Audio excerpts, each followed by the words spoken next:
Now, John is well known to all of us. He is a political geographer, has written a lot of books. I actually recommended one of his books to a law professor here recently because he was interested in how geographers think about certain politics. He has about half an hour for presentation and then maybe a few minutes after that for Q&A. So without much further ado, let me invite John to give his presentation. Okay, thanks very much, Jessie, for the introduction, and sort of good afternoon to everyone. Although it's morning here in California. I thought I might begin the RSA AGM this year by using the recent and awful Russian invasion of Ukraine as the focus for a discussion of the ways in which what can be called geopolitical risk has different outcomes in different places, depending on distance and dependence on resources and export markets. Now, whether these effects will be long-lasting or not is in the lap of the gods, so to speak, although some estimates can be offered, and I'm going to do that during the course of the talk. So the first slide here really shows the three parts of what I'm going to have to say today as quickly as possible. First of all, how something we can call geopolitical risk works out geographically, particularly, first of all, at the global and continental scales. And then secondly, and related to this, of course, is how distance and dependence on certain kinds of resources, as we all know in this case, particularly natural gas and oil, and then export markets in relation to trade with the war in this case, how this then impacts economies.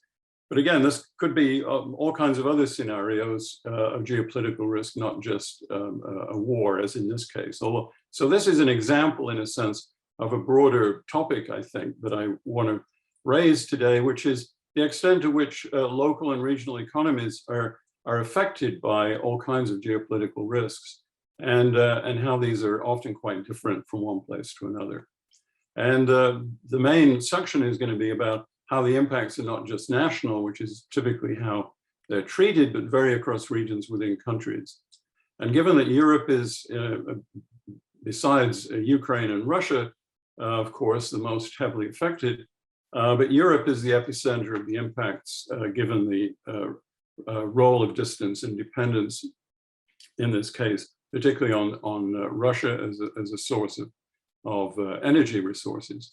And so we're going to be then really looking at the ways in which the war, in a sense, is working out and having its effects around the world. Now, of course, one of the problems at the moment is trying to sort out the effects of the Russian invasion of Ukraine and its economic effects from all the other shocks that we've been living through over the last few years: the pandemic, food shortages, inflation, and war. Literally the sort of the four horsemen of the apocalypse here. And these have arrived sequentially over the last three or 4 years, and their impacts have all differed regionally as well. And I'm not including things like Brexit, Trump, or Truss, so to speak. And some people have come up with the word polycrisis. This is like the word of the moment, probably will be the word of the year, implying that the whole thing, all of these shocks, are greater than the sum of the parts. And so I have to, as I'm talking, bear in mind that some of the things I'm talking about are being affected by these other risks, not just the war in Ukraine. Anyway, let's cut to the chase here. First of all, talk a little bit about what is geopolitical risk. Well, this is the challenge to economies from international tensions and threats of one kind or another. And geopolitical risk is episodic, but frequently neglected in studies of business cycles and local economies. And it represents the cumulative effect of shocks such as pandemics, wars, and supply chain constraints. This, for example, is a geopolitical risk index used by a group of economists at the US Federal Reserve showing how since 1970 here through May 2022, a range of different geopolitical shocks to the world economy, and these shocks, in a sense, then get translated into effects over space. And this one identifies some of the main shocks really over the last 50, 60 years or so. And so this is what we're trying to, what I'm trying to understand is how these shocks then get translated out into different impacts in different places. And how does it work then? Well, geopolitical risk works through the confidence of economic actors. And that leads us to the next two slides here. And you can see here, this is something called a confidence indicator in two different groups of economies, the so-called advanced economies and so-called emerging markets here. Measurements of, expectations, worries, and so on the part of people in various business sectors. And since, as you can see here, since February 2022, these confidence indicators have all gone down again, not as much as they did during the pandemic, as you can see there in early 2020, but nevertheless showing the extent to which this geopolitical shock has had an effect through people's confidence in the performance of their economies. A second way of looking at this, which is also in this case from a study done by the U.S. Federal Reserve in May of this year. This is a study of firms' earning calls. When different businesses are announcing what they're expecting to deliver to their investors in terms of stock shifts and so on. And in this case, these are firms' earning calls mentioning the Russia-Ukraine war, the Russian invasion of Ukraine, and how this is likely to affect the performance of the business's stock. So on this map, when you get very few calls, it's going to be gray or white. And when there were more calls, it's in yellow, that's kind of intermediate. And then the red on the map here shows firms headquartered in those particular countries, like Finland and Poland and so on, expressing absolute concern about this, with 100% of the earnings calls in those countries reporting worries about what's going to be happening to their economies as a result of the Ukraine war. So this then has real effects then. So it's not just about confidence about these perceptions, but then this feeds through into economic expectations about growth, manufacturing activity, global inflation, and oil prices. And I have a number of graphs that show these phenomena. So expectations of growth have been cut across all major economies. In terms of expectations for next year, for spring and summer of 2023 here, these are the IMF growth forecasts. And here you can compare the April 2022 forecast, which is the light blue, with the October 2022 forecast. And you can see here that they've all shrunk, and in particular in the Eurozone, and especially in Germany and Italy, you have here expectations of shrinkage in GDP growth over the next six months or so. Across the world, we also see declining manufacturing activity. Looking here at the United States, the Euro area, and China. So each of these shows a degree of contraction over the course of the last year. Particularly in the Euro area. Again, you can see this relative to the others. China, of course, still suffering in this respect from its approach to the pandemic in terms of lockdowns and so on. But the US also showing the influence here following the invasion of Ukraine by Russian forces in February of this year. Global core inflation, again, has gone up enormously over the last 6 to 8 months. And of course, this isn't entirely down to the war in Ukraine. Some of it has its roots in fiscal measures taken during the pandemic. Quite a lot of it is down to continuing supply chain constraints, shortages and so on, forcing up prices. But of course, recently, a lot of it has to do with increasing oil and natural gas prices as a result of sanctions placed on Russia in the aftermath of the invasion. And that really brings us to the core here, which is the impact of the war on the energy sector, especially on the world market price of oil here on the left graph here. And you can see it really shot up in February and March, bounced around quite a bit through the summer, and now has actually come down quite a lot. A lot of this has to do, of course, with, in certain parts of the world, with declining economic activity, then leading to decreased demand for oil and oil prices adjusting consequently. But you can see on the right-hand side, the effects of this are not just worldwide, but in Europe, in fact, and this is referring here to natural gas, not to oil.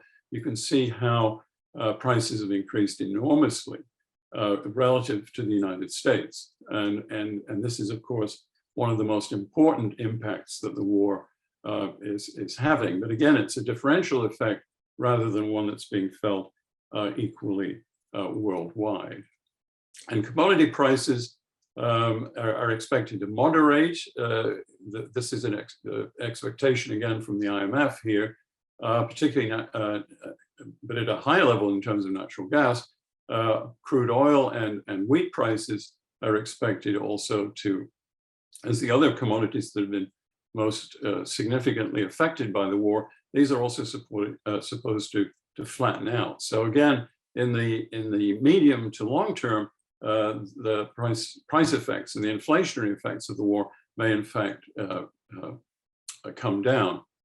Nevertheless, as Martin Wolf in the Financial Times has suggested, and I've taken this figure from him, we can expect to see a really quite important push towards recession and negative GDP growth due to both the pandemic and the war, and that some of these effects, he argues, could last, in fact, until 2026. In terms of here looking at the shocks that to the world economy that we're seeing at the moment, and these will be worldwide, but nevertheless, as you can see here, particularly focused on some parts of the world, and the more developed part of the world is likely to see, I think, the most important impacts. Well, how do we explain then the fact that this is all working out not equally or equivalently around the world, but the effects of the war, the economic effects are regionally very divergent. So the impacts are not just global, but different in terms of where the shock is greatest. And the pandemic, for example, was worldwide with some variation, of course, due to different mitigation and suppression strategies. But the war in Ukraine, the Russian invasion of Ukraine, has been closely related to the most effective actors in terms of fallout, trade, refugees, and so on. Now, it's quite clear, of course, when you have a war, that the main parties involved in the war are the ones who are going to have the most important effects here. And they're the first ones I want to talk to. Russia, of course, has had serious sanctions imposed upon both the government, businesses, and individuals, particularly wealthy individuals, so-called oligarchs. And you can see here how many sanctions here have been imposed worldwide as of October 20th this year. So this is fairly up to date here, compared to other parts of the world that also had sanctions imposed upon them. Sanctions as a major measure taken by a significant number of countries against others. And of course, this is already having effects on the Russian economy, but also has a feedback effect on the countries that do business with Russia as well. So the sanctions themselves are not just, in a sense, affecting Russia, they're affecting everybody who trades with Russia, especially countries that are dependent on energy from Russia and export to Russia. It's kind of interesting to see who did most of the sanctioning. I think, in fact, the United States was very slow out of the gate. You know, often they're given, or the US government is seen as the main agent of, sanctioning governments around the world that they don't approve of and so on. But in fact, it was the EU and particularly European governments that were first out of the gate. The US has played catch up somewhat recently, but nevertheless, as you can see here, early on, it was the EU, Britain, Switzerland, France, and so on, who were most active in sanctioning Russia. So sanctions are one thing that's had a real important effect on the Russian economy, but in terms of positive feedback on other parts of the world as well.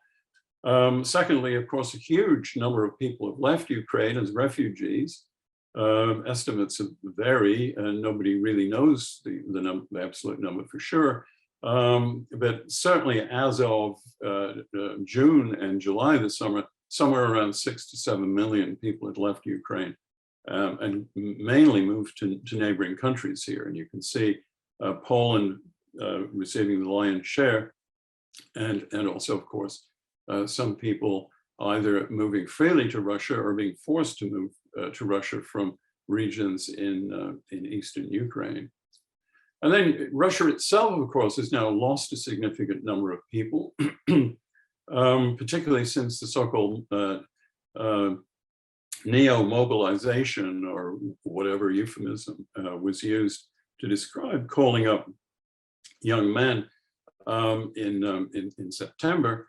And this shows the jump in airline tickets from Russia to other countries, to Tbilisi in Georgia, places like Almaty, Belgrade, Tel Aviv, a variety of places, including a significant number of people having one-way tickets, you can see here.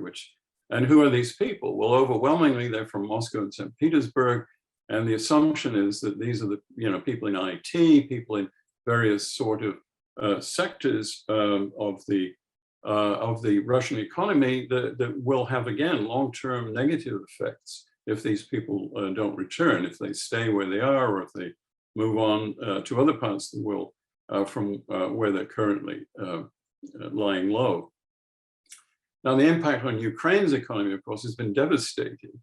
At least as of the summer this year, $100 billion in damages just relating to physical damage. And of course, by the day, this increases with damage to infrastructure, to electricity networks, water supply, and so on and so on. Nevertheless, according to a variety of predictions, the impacts are going to be in the short run may be terrible, but in the medium term may be somewhat better, given the fact that Ukraine has managed to get quite a lot of support from outside of the country for its economy, not just in terms of military capacity and so on.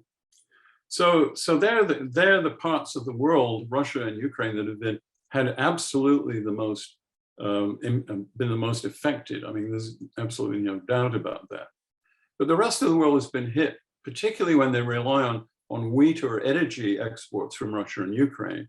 And they're the next ones that I want to, next elements I want to focus on. So you can see here that food prices are one of the things that have been pushing up the rate of inflation worldwide, but in some places more than in others. And particularly you can see on this an interesting graph and map from The Economist magazine from October, so again, fairly recently, showing how particularly Southwest Asia and some parts of Africa have been especially affected by increasing food prices. and also shortages, not just increases. But in countries like Egypt, Ethiopia, Iran, Turkey, Syria, these are the ones that have had the highest rates of increases in food prices. And a lot of this, of course, is down to the diminution in the flow of wheat from Ukraine and from Russia through the Black Sea to other parts of the world. And as is well known, even though a deal was made to try and ship as much as possible through the Black Sea and into the Mediterranean, these have slowed down as a backlog of ships has built up across the Black Sea. And even though now Russia, after the Russian government, after saying it was going to stop this arrangement, has now agreed to go back to it. But nevertheless, there's still this holdup in ships moving through the Black Sea, and in a sense then compensating for these food shortages and food price inflation around the world. And then on top of this, of course, many of the world's poorer countries especially are faced with having to pay repay debts that they've taken on over the last 5 to 10 years. This is just one example, of course, because a lot of countries are indebted to private banks, to various governments. This is just one showing debt to China as a percent of GDP around the world. And many of the countries now facing the biggest fallout, particularly in terms of food prices, but also increasing oil and natural gas prices. These are countries that already are facing massive debt loads, partly because of the pandemic and public spending during the pandemic, but also because of debts that they took on for infrastructure projects like those associated with China's Belt and Road Initiative, which is what this map is taken from, is a study of the debt overhang from the Belt and Road Initiative in different parts of the world. But on the other side of the coin, so to speak, some countries have actually seen economic improvement as a result of the war. At least you could make that case. This again is from The Economist magazine. And some countries in Latin America especially have in fact picked up the slack, so to speak, in supplying the world cereal grain market. And so GDP forecasts for a number of those countries have increased significantly between January and April of this year. This is especially the case in countries like Colombia, Argentina, and to a much lesser extent, as you can see here, in some others. But they, in a sense, now have become even more important to the world economy than they were, and have, of course, also benefited from the price inflation of commodities in which they trade. Okay, that brings me now to the final section. So we've been looking at the general concept of geopolitical risk and how the war is an illustration of this. Secondly, that distance and dependence, not always being exactly the same thing, have a fundamental impact on the effects that a geopolitical risk like a war has. But let's look at how it plays out much more locally and regionally. So arguably, and I think one can make this case, beyond Ukraine and Russia, the most significant negative effects of the Ukraine war have been felt in Europe because it, first of all, it trades more with Russia than any other part of the world. And secondly, most of its countries have imposed sanctions on Russia that then impose costs on them too. So it's like a double whammy, so to speak, two-sided effect. And these impacts are channeled particularly, as I think most of us know, through energy dependence, natural gas most importantly, particularly for some countries and some regions in Europe, and that's what we're going to look at. And then trade reduction, the export markets in particular in Russia disappearing. So let's take a look at some of these general effects first, and then take a few minutes to look at how these effects, in fact, have been much more localized. So the impacts on GDP growth and inflation have worked mainly through gas shortages across both the membership of the OECD worldwide, but particularly in Europe, as you can see here. So the graph on the first side is on the left-hand side here shows the impact on GDP growth of a European gas shortage. And here for 2023 and 2024, you can see the green column here shows how much OECD Europe is where most of these effects are concentrated compared to other groups of countries around the world. And likewise, on the right-hand side, the impact of inflation of a European gas shortage in terms of the difference from a baseline from 2021, 22. And you can see here the membership of the European Union depends on Russia for a quarter of all its energy. I mean, this is an enormous level of dependence. And you can see here, though, it varies very much from one country to another, from, say, Lithuania, which is like 100% dependent, through Slovakia, Hungary, mainly Central European countries, but interestingly, also some Western European countries like the Netherlands have also fairly high dependence on Russian imports. And this is these numbers are of 2020, imports from Russia in gross available energy. So that covers natural gas, oil, and hard coal as well. So it includes all of those sources. So you can see here the impacts vary considerably. And interestingly, there are countries like Latvia, for example, next door to Lithuania, that have much reduced their dependence on Russian sources over the years, which suggests that maybe national government policy in some places, at least some countries, has been aware of the long-term problems of having such heavy dependence on Russia for energy sources. This was one map of the degree of dependence, direct exposure and then exposure to secondary effects. Direct exposure meaning where the natural gas and oil is actually directly involved in generating electricity and so on and so forth. The secondary effects are more the spin-off from that in terms of affecting industrial activity and so on.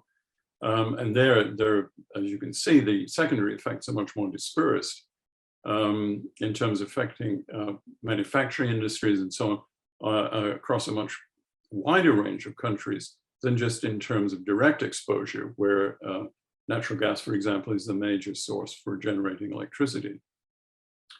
The other side of it, of course, isn't just energy dependence, it's also exports to Russia. This is a graph showing exports to Russia and Belarus together, because they're, in a sense, together in this. Whether Belarus has any independent agency here is a moot question. In terms of GDP by country, you can see here, countries like Lithuania, Estonia, Latvia have a very heavy dependence on exports to Russia. Hungary, Slovakia, Poland, Czechia, much lower, and you can see how it runs down here. And so it's mainly the former Soviet republics in Eastern Europe and some Central European countries that have high degrees of export dependence on Russia. Much of Western Europe and the rest of the world, Russia actually doesn't trade very much with them at all, you can see here. The OECD average here is very low, a little more than 1% of GDP for most industrialized countries in terms of trade with Russia. So Russia is not, apart from its energy sources and some other commodities like wheat, is not really a major participant in the world economy. Now, the more interesting thing is to look below the level of countries at the regional and local effects, and that's really what I want to do, and I'm going to finish up very quickly here in terms of the impact, particularly of energy, but also of export dependence by regions across Europe. This is a map taken from a study recently done by the OECD of natural gas as an important source of electricity. So this is where gas is used to generate electricity directly. And you can see here, across most of Europe, in fact, it's not that important. The dark green here is the share of gas in electricity generation.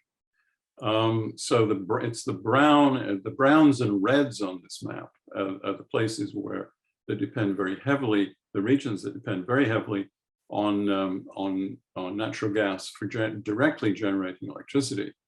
And of course, Russia isn't the only source of natural gas. The Netherlands, Norway, there are a number of others in Europe itself, and of course, increasingly supplies coming from North Africa and liquefied natural gas being shipped across the Atlantic as well from the United States recently to compensate for the shortages of gas coming from Russia. But again, it's a very mottled kind of pattern. It's very much a mosaic here.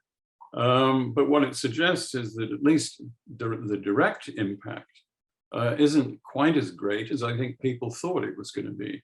There are regions where natural gas is very important in parts of Germany, northern Italy. I point out Emilia-Romagna, there is one region that has very heavy dependence on Russian natural gas for generating electricity. You can see that here. But then large parts of France, of course, because France has invested very heavily in nuclear power and has much of its other electricity generation doesn't come from natural gas.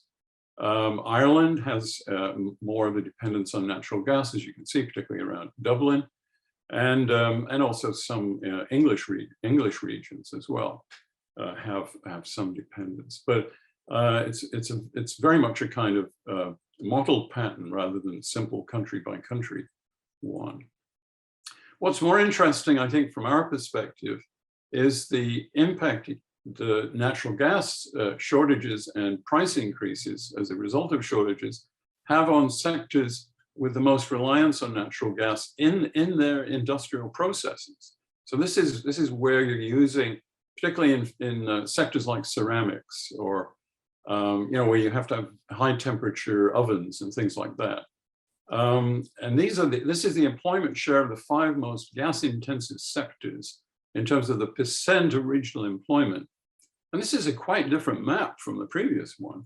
For example, Sweden doesn't show up very much, it doesn't show up at all on the previous map because of not a heavy reliance on using natural gas to generate electricity. But there are lots of industries in Sweden that depend very heavily directly on using gas for their industrial processes. So it's not mediated in a sense through electricity. So you can see here, particularly in central Sweden, and then various scattered regions across Germany, northern Italy, Austria, very heavy dependence on natural gas. And so employment then, and the industries that use natural gas, again, are the ones that are most affected by these shortages. So we're talking about parts of Central Europe, northern Italy, Sweden, and to a certainly lesser extent, Finland, having this kind of dependence. And then when we look at exports, we can see a similar kind of pattern. Some regions have very heavy exposure to Russia and Belarus. Bremen region in northern Germany, for example, compared to other regions in Germany. The Flemish region of Belgium, Emilia-Romagna, I mentioned previously, not only then is very heavily dependent on Russian gas for generating electricity, but also sectors that are important there, like ceramics, making tiles and things like that. They export a lot of that stuff to Russia. And you can see here they're most affected. Then it really falls off after that from the US. West Virginia, interestingly, must export coal to Russia. That's a bit like exporting coal to Newcastle. France, it's in the eastern region, the Basque Country in Spain, West Midlands in Britain. But again, we're talking now about much lower averages than the 3 or 4 regions at the top. But again, we can see how variegated the impacts are. And thinking just at the country level really misses all of this complexity. Okay, to finish up, okay. So what I've tried to do today is pinpoint the plausible local impacts across Europe of the Ukraine war, of the Russian invasion of Ukraine.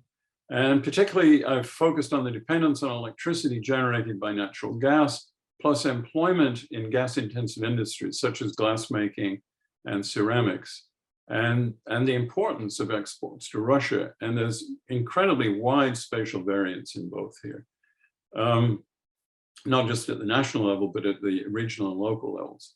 So I've framed these in terms of patterns of distance and dependence on Russia. And Central Europe and the former Soviet republics are clearly the most vulnerable. I think there's no doubt about that. And also in terms of the impact of sanctions on Russia on those economies. So I think my bigger point is I've suggested that regional analysis needs to take geopolitical risk more seriously as a way of looking at shocks that can then produce important shifts in regional patterns of development. For example, Emilia-Romagna in Italy faces both an industrial issue, because it produces a lot of ceramics, and relative Russian export dependence. So will this region recover from such a double blow? I mean, it's one of those places where the effects are most concentrated compared to certain other parts of Europe. And given the importance of fossil fuels to the crisis, perhaps two other substantive conclusions are worth making. The first one is probably need to diversify sources or have given a bit more thought to it. This is certainly obviously the case with the German government, which seemed to think that they were going to be able to import natural gas without any hindrance from Russia for forever. So that's going to be a big long-term question. How to diversify your sources so you're less dependent on a single supplier. This is going to be something that's going to concentrate a lot of minds in business, I think, as well as in government. And then secondly, of course, the need to move to more sustainable local sources of particularly of energy, such as wind and solar. So these are the long-term kinds of conclusions, I think. And that's all I have. I hope everyone found this of some interest. Thank you. Thank you very much, John. We have a couple of minutes for questions, but maybe I could start and kick off the Q&A with a comment more than a question. So I think you had a couple of slides there that show a whole lot of sanctions, economic sanctions that were undertaken by European countries. Even Australia had like 400 over sanctions compared to the US with like 200 plus sanctions. But I think this reflects two different strategies, right? So the Europeans have always gone with maybe a strategy of economic sanctions, you know, in how they respond to the Russian war in Ukraine. But the US has gone with a military kind of support. So if you look at the comparison of US military assistance to Ukraine, it's like they've committed like what, $19 billion compared to France, which is what, 200 million euros or something like this, you see. So I think it's just two different strategies of support. So. Well, but the US is sort of caught up on the sanctions. It was just that they were slow to start with. Even sanctioning individuals, they were slower than the EU was. You know, part of the problem is we're bundling together all kinds of sanctions, you know, into a single number as well. Some of those are sanctions on individuals, you know, like friends of President Putin and, you know, that kind of thing. And also then of businesses and then also of the Russian central bank. So some of these sanctions are rather more important than the others. And the sort of putting them all together as if they were equivalent is a bit problematic. And I think the US sanctions that were placed on the Russian central bank and also the SWIFT, you know, the bank clearing mechanism of SWIFT, which was imposed by a whole set of different countries, those are much more important, significant sanctions than just, you know, kind of, taking over some oligarch's yacht, you know, or, you know, which in the thing I was looking at would be equivalent. I mean, then they're not, you know, so this is one of the problems with how these things get measured. But your main point is true, and in that the U.S. is as usual has taken a more militarized approach to the thing. But nevertheless, I mean, from a Ukrainian perspective anyway, that probably is more important to them than the sanctions that were imposed. Okay, now we have a number of questions, and I'm not sure we're going to be able to get through all of them because I'm just looked at the clock and we're kind of running out of time. But the first question is, can we use other metrics other than GDP to measure geopolitical risk?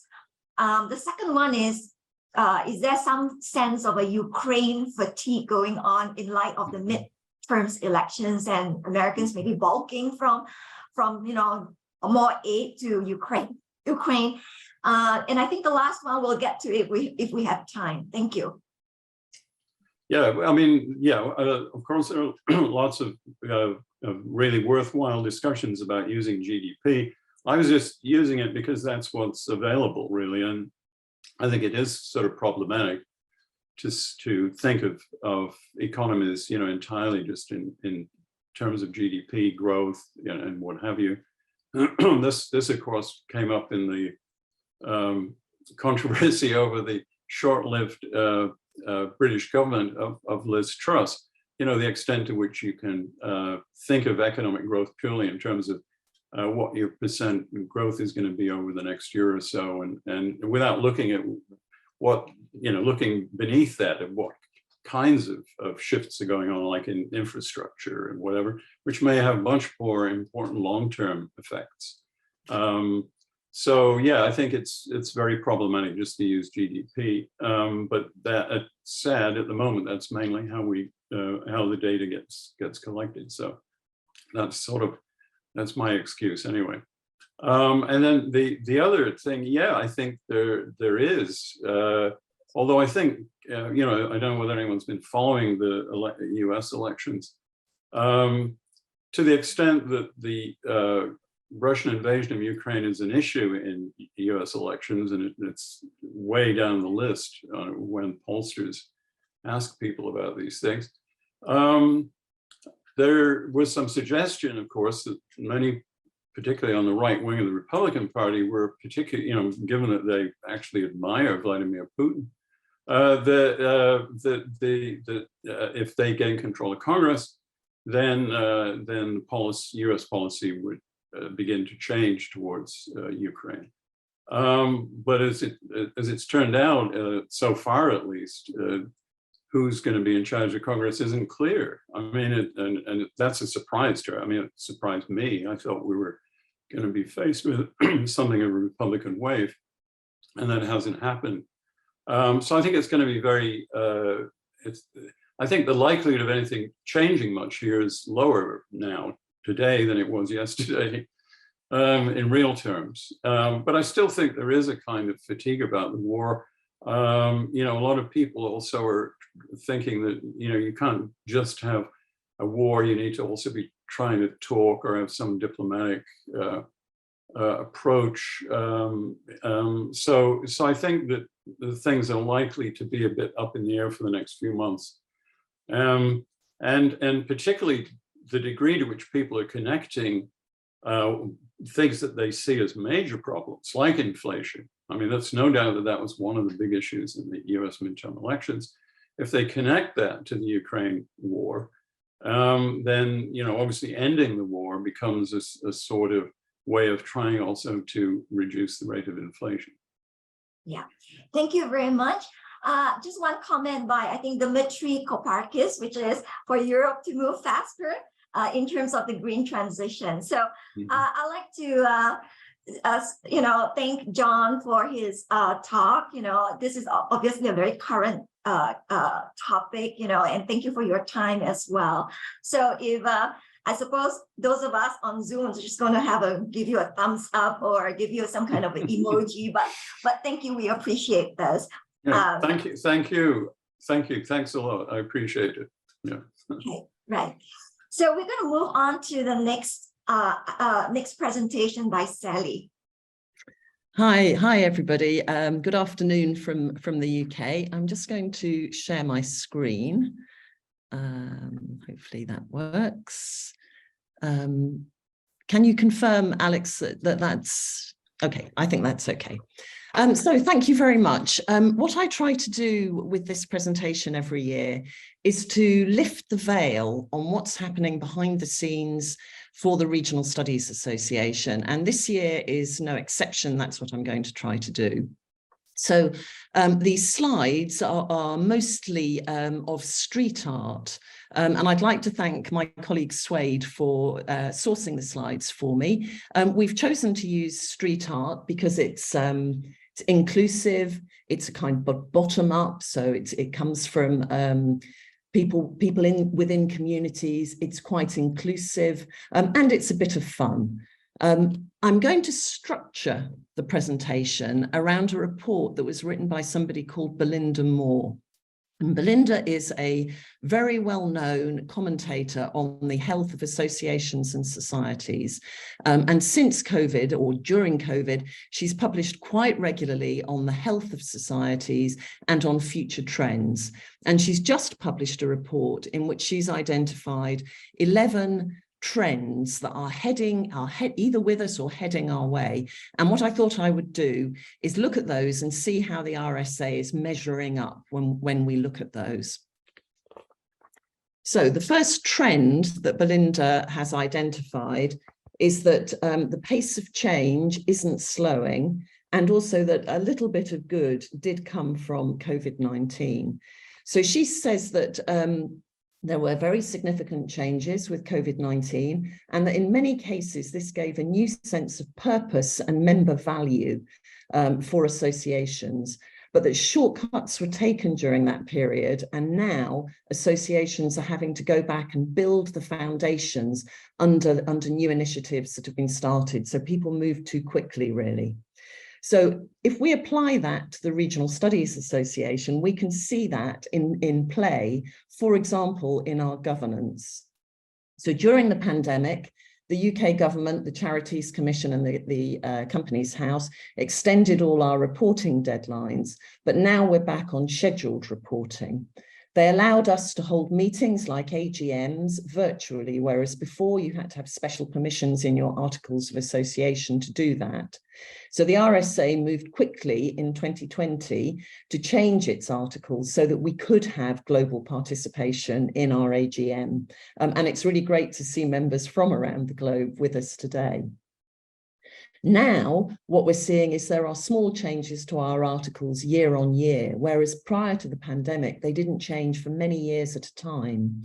We've had changes the last 3 years.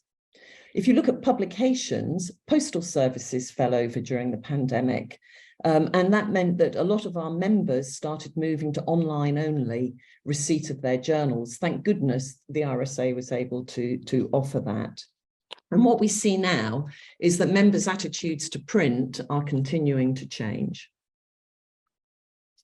So I love this slide. It shows some streets, 200 houses.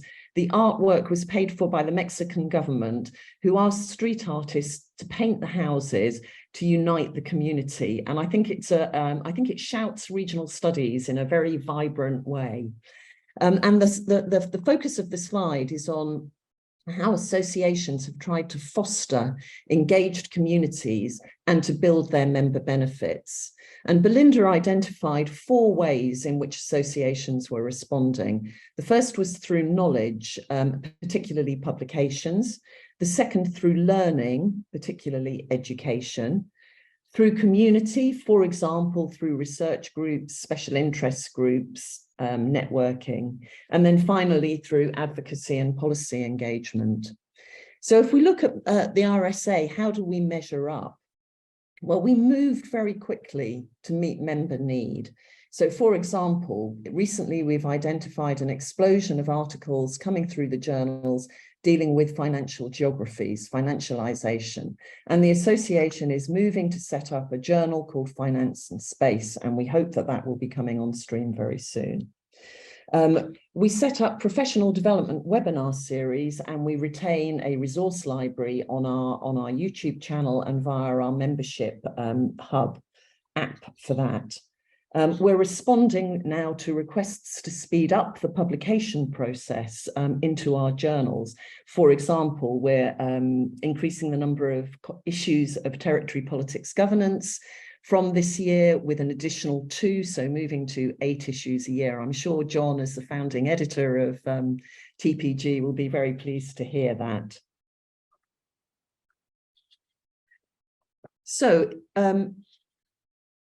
events have been reinvented during the pandemic. We all know that.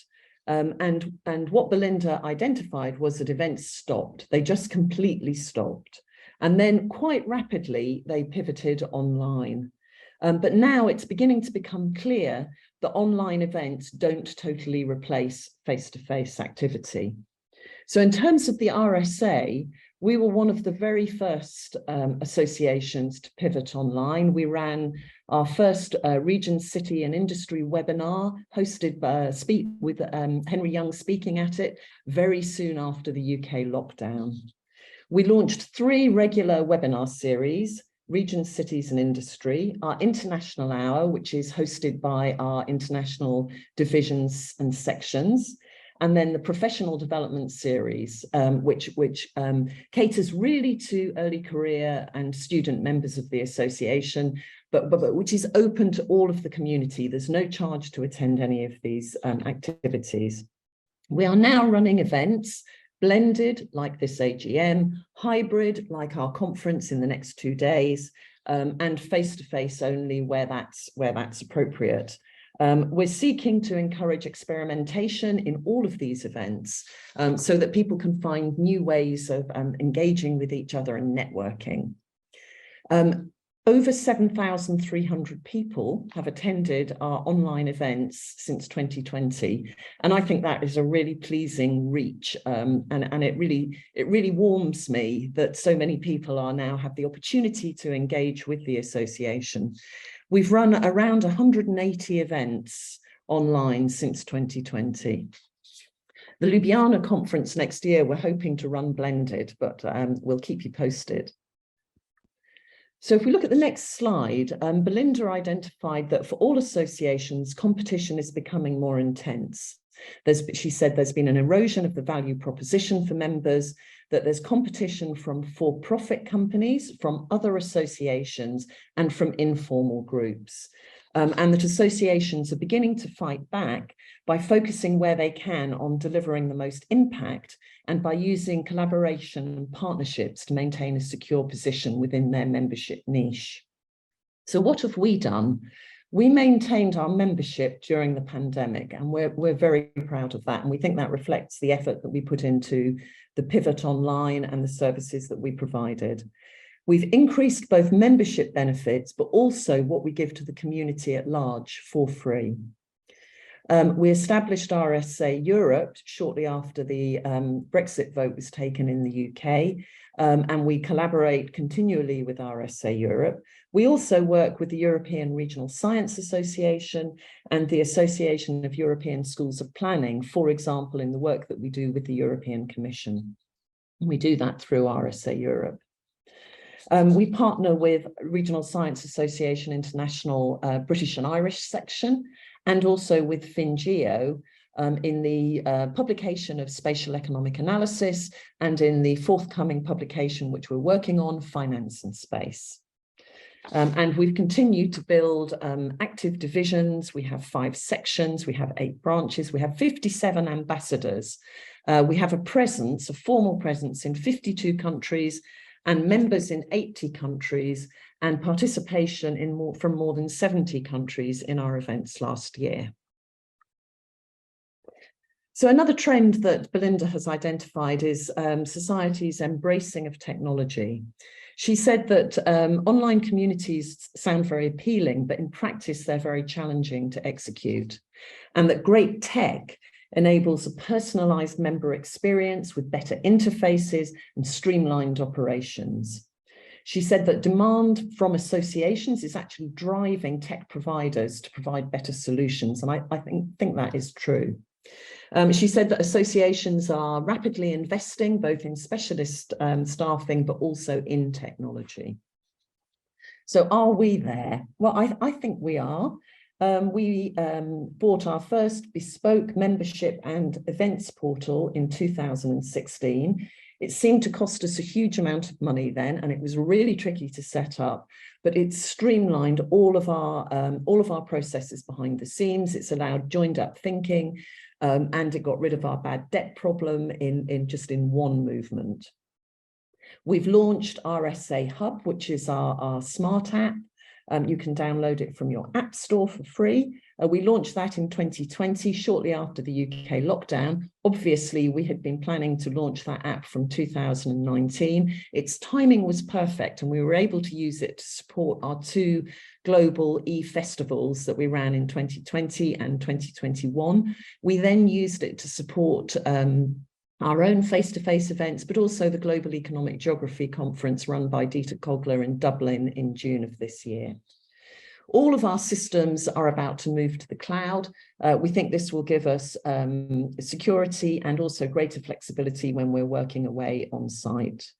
We've built a formidable reputation on social media, including having a training library to help researchers learn how to better promote their own work. We do have appropriately qualified staff, and we are investing in training. We have routes to expert advice. We have appointed digital editors or social media editors to all of our journals, and that's driving views of the content that we're publishing in the journals. So the RSA's Twitter accounts now have 25,600 odd followers. The @RegStud Twitter account alone has done more than 26,000 tweets and has 11,000 followers, all organic, none paid for. And we use appropriate social media. So in China, for example, we would use WeChat. So I've put together 3 of Belinda's trends here. So adaptation to changing community lifestyles, habits and preferences. The fact that she identifies that many people in many sectors are fatigued, they're change fatigued. And finally, that workplaces are changing in order to attract and maintain quality staff. So she says people are leaving the workplace in droves. I think we can see that in many countries, that there's intense competition to attract and retain the best staff, that associations are becoming more flexible, purpose-oriented workplaces, and that there's driving innovations to increase productivity and staff satisfaction. So what are we doing? Well, the staff team worked from home for just over 2 years. We're now back at an innovation centre on the campus of the University of Sussex in the UK, and we work in a hybrid way. We're normally in the office Tuesdays, Wednesdays and Thursdays. We work a bit flexibly around that. We're also a dog-friendly office, and sometimes on Twitter you will see our dogs interacting in the office with colleagues. We're investing in staff training. For example, Daniela Carl, the deputy, has just finished senior leadership training at Henley Business School. We're looking after our staff. Our staff have been given a cost of living payment reflecting the fact that salary increases for university staff this year are nowhere near the rate of inflation. And we're encouraging our staff to reconnect with the networks that they were used to connecting with prior to the pandemic. I think this is my my favourite slide. This piece of street art is from rural Australia, where artists were asked to transform a 200-kilometre long silo and water tower trail, and it's now an arts trail that is regenerating this rural area. And so in this slide, Belinda has identified that it's younger people that are driving product innovation. So Generation Z is now part of the workforce. Generation Y are heading into leadership pathways. This makes me feel really old. And associations are innovating to capture these young people who are driving innovation and value creation. In response, what have the RSA done? Well, years ago, about a decade ago, we introduced early career editors to all of our journals. And these are posts where the early career editor is mentored by the editor-in-chief. We believe we were the first journal to do that, although we are aware now that lots of other journals have followed in our footsteps. We run regular calls and competitions for early career plenary presentations for our major events. These are wonderful opportunities for early career researchers to present their work on the grand stage. For most of our committees, and certainly for our board, we have dedicated early career and student places. And again, these are advertised, and then CVs are submitted and a decision is taken. We run early career grants, and we have award schemes that award young people who are doing masters, PhD, and then in their early careers. And then we have a big professional development training program that goes alongside it. So I think we have recognised the importance of that part of the community that contributes so importantly to our work. We have a rise of environmental and social and governance approaches, so corporate responsibilities. And Belinda has rightly pointed out that associations are responding to global challenges. And the RSA is indeed no exception to this. We've updated our governance policies to support changing behaviours. We plan our events more thoughtfully. We've always tried to go to second cities. Now we're trying to go to second cities where there are options other than flying to get to the event. We're considering changes in our journal publishing programme. And at the moment, we're funding a piece of research on gender peer review and the pandemic. We believe that early results will be available at the beginning of December. And once they are available, we will certainly be publishing those. I have one more substantive slide, Jessie. I'm nearly there. Belinda has suggested that as a result of the hiatus caused by the COVID pandemic, there is now a better alignment of operating models to purpose. She says that many associations are still using traditional business models, but now some are beginning to adjust their operating models to better achieve their purpose. For example, they're looking at their membership model. They're looking at the component frameworks of what they offer to their members. So for example, special issue groups or branches and sections. I'd like to think that the RSA has been ahead of the game. I would say that, wouldn't I? We've had a progressive membership pricing by both career stage and by geography for over a decade, and maybe 15 years or more. We've had branches since our inception in the 1960s, and we have ambassadors, sections and divisions which have followed. We've funded research networks for more than a decade. And it's worth noting that the RSA on the latest count has put over about 1.2 million UK pounds into funding micro grants. And I think they funded about 223 projects supporting researchers in more than 34 countries. So we like to think that we are making our contribution. So is everything shiny and beautiful? Of course it's not shiny and beautiful. So there are transformations coming in the way in which people communicate and connect, and we're trying to adjust to that. We are expecting a fall in our journal's income. For a long time, we thought that might be catastrophic. We now no longer think that, and that's partly due to the diversified income approach that our publishers have taken, but also to the diversified income work that the board have been doing of the association. So, for example, the RSA is now a service provider for third parties, which is now bringing in income. We're seeking to become a dissemination partner for major grant programs. We're continually looking at membership value. So to answer the question that I posed on the first slide, are we doomed? No, I cheerfully and confidently say that we're not doomed. And that is in very large part due to our amazing, loyal, committed and engaged community, to all of you. to our volunteer editors, referees and authors who entrust us with their work, to our boards and our committee members, and there are very many people involved in that, and to the wonderful staff team who really do hold the association's values close to their heart and do their utmost to deliver for you. So I would really like to thank you all for coming to this AGM and taking part. An association can only ever be as good as its members are active. Thank you very much.